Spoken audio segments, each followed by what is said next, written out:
Budget webinar series के तीसरे webinar में मैं आप सभी का अभिनंदन करता हूं।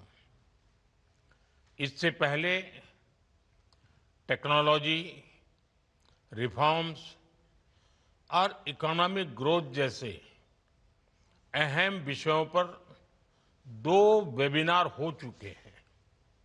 आज रूरल इकोनॉमी और एग्रीकल्चर जैसे अहम सेक्टर पर चर्चा हो रही है।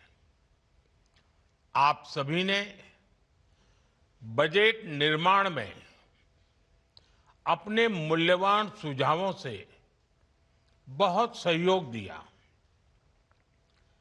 और आपने देखा होगा बजट में आप सबके सुझाव रिफ्लेक्ट हो रहे हैं, बहुत काम आए हैं।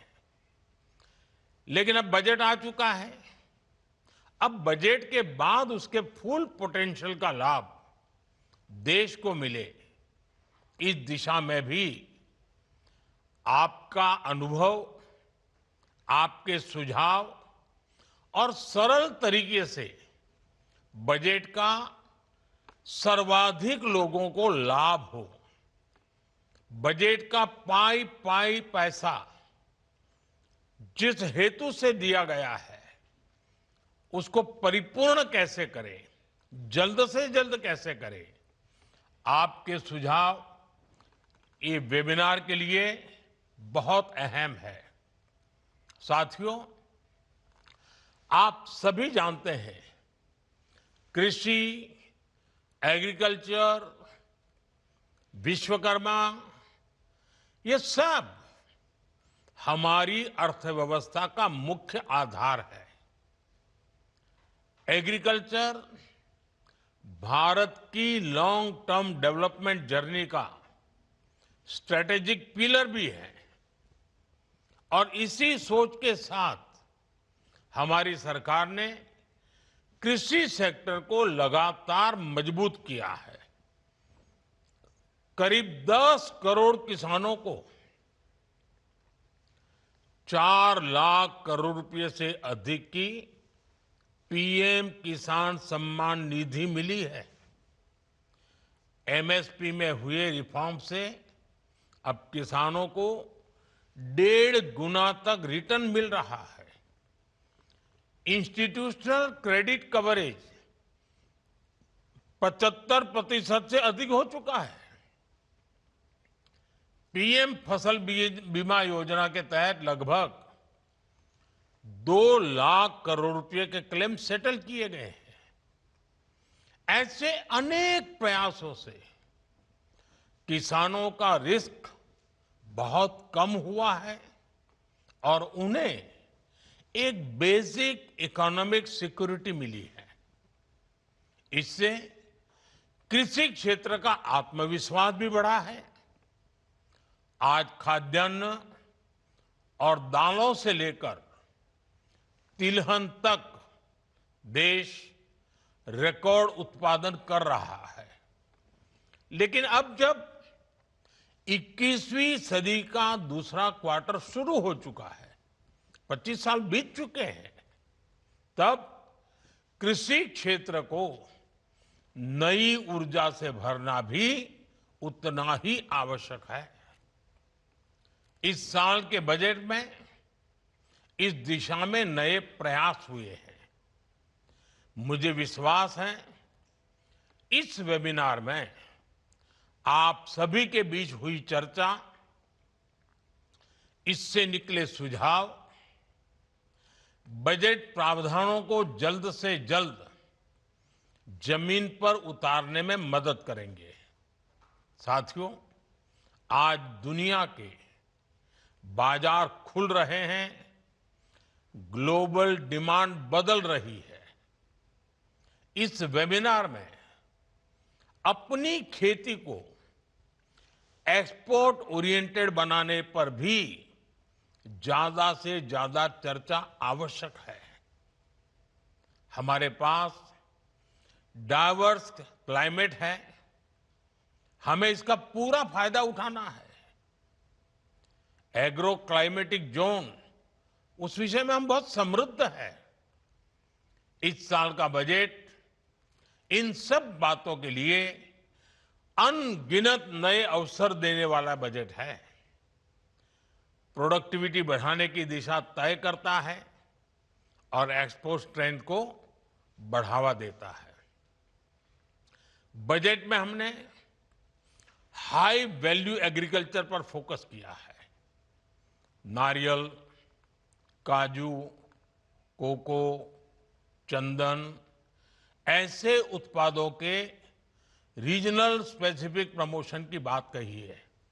अब आपको मालूम है, दक्षिण के हमारे जो राज्य हैं, खासकर केरल है, तमिलनाडु है, नारियल की पैदावार बहुत करते हैं, लेकिन अब वो क्रॉप, वो सारे पेड़ इतने पुराने हो चुके हैं कि उसकी वो क्षमता नहीं रही है।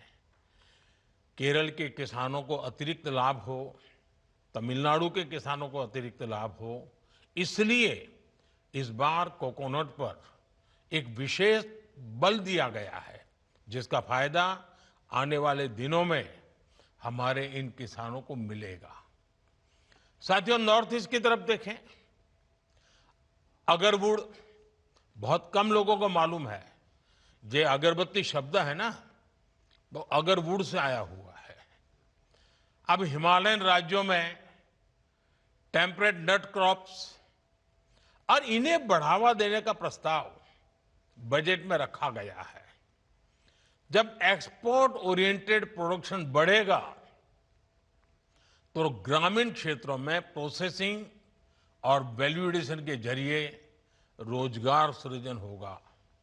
इस दिशा में एक कोऑर्डिनेटेड एक्शन कैसे हो, आप सभी स्टेक होल्डर्स मिलकर जरूर मंथन करें।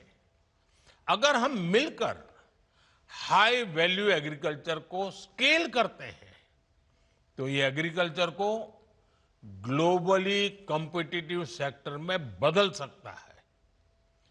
एग्री एक्सपर्ट्स, इंडस्ट्री और किसान एक साथ कैसे आए, किसानों को ग्लोबल मार्केट से जोड़ने के लिए किस तरह से गोल सेट किए जाए, क्वालिटी, ब्रांडिंग और स्टैंडर्ड्स, ऐसे हर पहलू, इन सबको कैसे प्रमोट किया जाए, इन सारे विषयों पर चर्चा इस वेबिनार को, इसके महत्व को बढ़ाएंगे। मैं एक और बात आपसे कहना चाहूंगा। आज दुनिया हेल्थ के संबंध में ज्यादा कॉन्शियस है। होलिस्टिक हेल्थ केयर और उसमें ऑर्गेनिक डाइट, ऑर्गेनिक फूड, इस पर बहुत रुचि है। भारत में हमें केमिकल फ्री खेती पर बल देना ही होगा। हमें नेचुरल फार्मिंग पर बल देना होगा। नेचुरल फार्मिंग से, केमिकल फ्री प्रोडक्ट से दुनिया के बाजार तक पहुंचने में हमारे लिए एक राजमार्ग बन जाता है। उसके लिए सर्टिफिकेशन, लेबोरेटरी, ये सारी व्यवस्थाएं सरकार सोच रही है, लेकिन आप लोग इसमें भी जरूर अपने विचार रखिए। साथियों, एक्सपोर्ट बढ़ाने में एक बहुत बड़ा फैक्टर फिशरीज सेक्टर का पोटेंशियल भी है। भारत दुनिया का दूसरा सबसे बड़ा मछली उत्पादक देश भी है। आज हमारे अलग अलग तरह के जलाशय, तालाब, ये सब मिलाकर लगभग 4 लाख टन मछली उत्पादन होता है, जबकि इसमें 20 लाख अतिरिक्त उत्पादन की संभावना मौजूद है। अब विचार कीजिए आप, 4 लाख टन से हम अतिरिक्त 20 लाख टन जोड़ दें तो हमारे गरीब मछुआरे भाई बहन हैं, उनकी जिंदगी कैसी बदल जाएगी। हमारे पास रूरल इनकम को डाइवर्सिफाई करने का अवसर है। फिशरीज एक्सपोर्ट ग्रोथ का बड़ा प्लेटफॉर्म बन सकता है। दुनिया में इसकी मांग है। इस वेबिनार से अगर बहुत ही प्रैक्टिकल सुझाव निकलते हैं तो कैसे रिजर्वायर, उसके पोटेंशियल की सटीक मैपिंग की जाए, कैसे क्लस्टर प्लानिंग की जाए, कैसे फिशरीज डिपार्टमेंट और लोकल कम्युनिटी के बीच मजबूत कोऑर्डिनेशन हो, तो बहुत ही उत्तम होगा।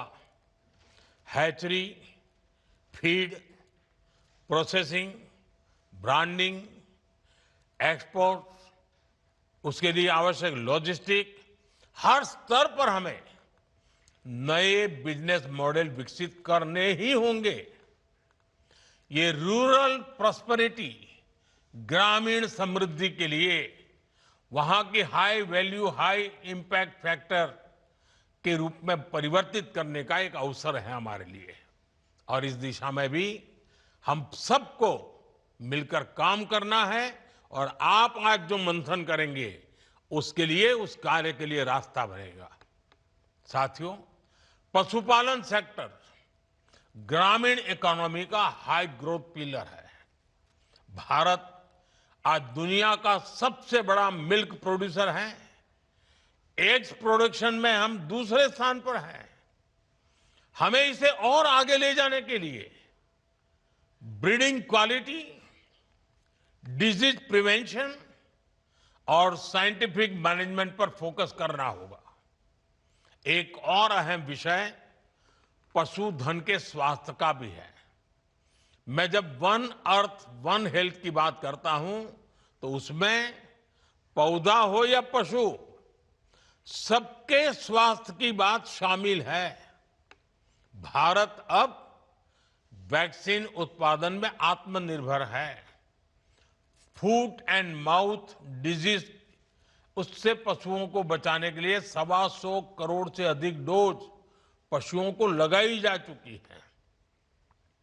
राष्ट्रीय गोकुल मिशन के तहत टेक्नोलॉजी का विस्तार किया जा रहा है।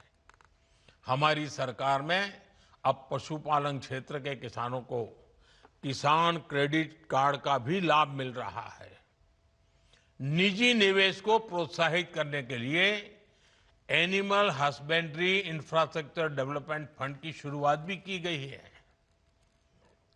और आपको एक पता है, हम लोगों ने गोवर्धन योजना लागू की है। गांव के पशुओं से निकलना वाला मलमूत्र है, गांव का जो वेस्ट है, कूड़ा कचरा है, हम गोवर्धन योजना में इसका उपयोग करके गांव भी स्वच्छ रख सकते हैं। दूध से आय होती है, गोबर से भी आय हो सकती है। और एनर्जी सिक्योरिटी की दिशा में, गैस सप्लाई में भी ये गोवर्धन बहुत बड़ा योगदान दे सकता है। ये मल्टीपर्पज बेनिफिट वाला काम है और गांव के लिए बहुत उपयोगी है।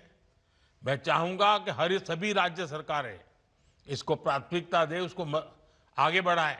साथियों, हमने पिछले अनुभवों से समझा है कि केवल एक ही फसल पर टिके रखना किसान के लिए जोखिम भरा है। इससे आय के विकल्प भी सीमित हो जाते हैं।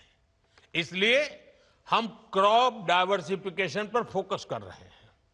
इसके अलावा national mission on edible oils and pulses, national mission on natural farming, ये सभी एग्रीकल्चर सेक्टर की ताकत बढ़ा रहा है।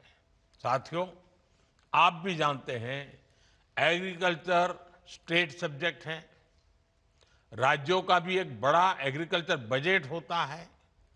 हमें राज्यों को भी निरंतर प्रेरित करता है कि वो अपना दायित्व निभाने में हम उनको कैसे मददरूप हो, हमारे सुझाव उनको कैसे काम आए।